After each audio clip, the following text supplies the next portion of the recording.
Well done, We're Mitch. peachy. Well done. That's why we brought you in. Okay. As soon as Nylander's contract is signed, the focus shifts to Mitch Marner's next big contract battle in 2025. Prepare for an exciting ride. The Leafs must cope with Marner's potential departure, which will require a significant amount of time and money.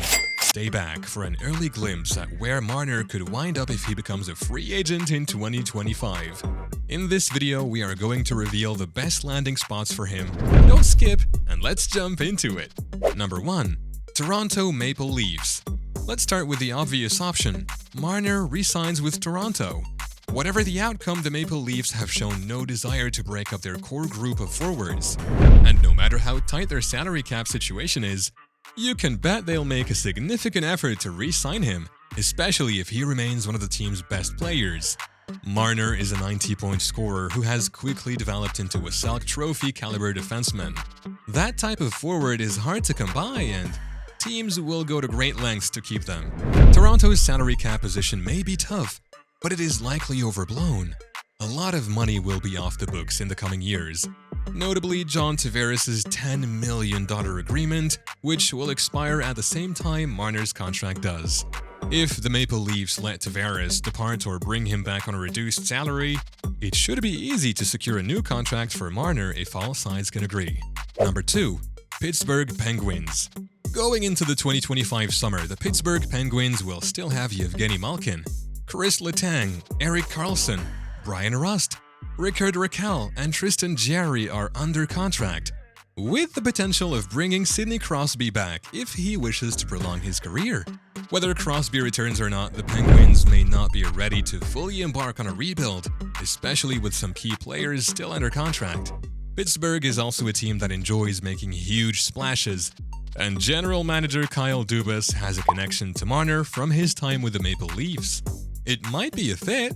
Marner would not only provide the Penguins with a short-term impact player to complement Crosby, Malkin, Letang, and Karlsson, but he could also become the next focal point of the offense as some of those players retire. He'll still be 28 years old at that moment, with another 5 or 6 years of top offense ahead of him. He has the potential to be the Penguins' premier scoring option and the centerpiece of their rebuilding effort. Number 3. Chicago Blackhawks. It's possible that the Chicago Blackhawks are having a difficult time right now as they start the process of rebuilding, but things should start to look up during the summer of 2025. By then, Connor Bedard will have completed his 3rd season in the National Hockey League. The player who is most likely to be selected in the top 5 this year should be making an impact, and the roster should have improved to the point where it can challenge for a playoff spot. Within the raw spot of the Chicago Bulls, there are virtually no long-term commitments, and the organization ought to have a significant amount of salary cap room. Through free agency or trade, it ought to be able to acquire virtually any player that it desires to add to its roster.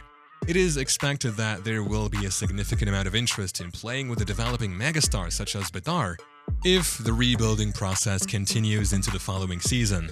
When teams recruit players like the 18-year-old as the cornerstone of their reconstruction, they have a tendency to move quickly and aggressively, making bold moves. This is especially true if they are in larger markets. The Chicago Bulls ought to be interested in making such a deal, and Marner would be a terrific match for the team given his ability to play in both directions, his production, and the fact that he still has many strong years remaining to play. In order to get their rebuilding process off the ground, the Blackhawks might consider adding him as a response to the New York Rangers' decision to sign Artemi Panarin. Number 5. Colorado Avalanche. While Pittsburgh may be on the decline and Chicago may still be rebuilding, the Colorado Avalanche's window for contention should remain open when Marner approaches free agency. Even with Nathan MacKinnon and Mikko Rantanen leading the way, the Avalanche might benefit from another impact scorer. Gabriel Landeskog will have missed 2 complete seasons due to knee surgery, putting his long-term future in jeopardy. Even if the 31-year-old returns, he may not be the same player he once was. Colorado remains one of the NHL's finest teams, but its forward depth has dwindled significantly since winning the Stanley Cup in 2021 and 2022. Almost all of the offense comes from McMinnon, Rantanen, Valeri Nichushkin, and the defense. The Avalanche could use another top-tier player, and Marner would be an ideal match for their style of play. The wild card here is what happens to Rantanen. The 27-year-old is due for unrestricted free agency at the same time as Marner, who would be an ideal alternative if Colorado is unable to re-sign the Finn.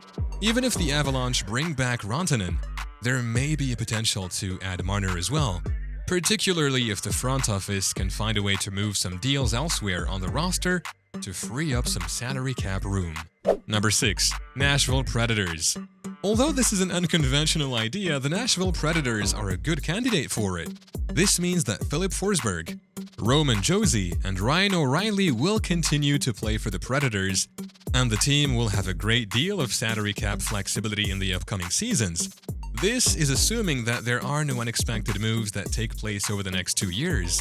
The newly appointed general manager, Barry Trotz, will be looking for players who can make an impact, and Marner is one of the most promising prospects currently available on the market.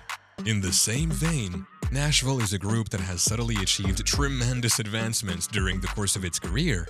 It would not be shocking if it made another large splash with the salary cap room that is available in the years to come in order to augment Forsberg and Josi's remaining peak years. Nobody else would be able to compete with Marner, who is maybe the finest offensive player the organization has ever seen in terms of total performance. None of the other acquisitions would be on the same level. We've talked about everything, from a possible reunion of the Maple Leafs, to the thrill of Pittsburgh, to Chicago's rising star power, to the draw of the Avalanche. Now it's your turn. Where do you think Marner will leave his mark in 2025? What do you think will happen? If you like this video, make sure to like it and hit the subscribe button.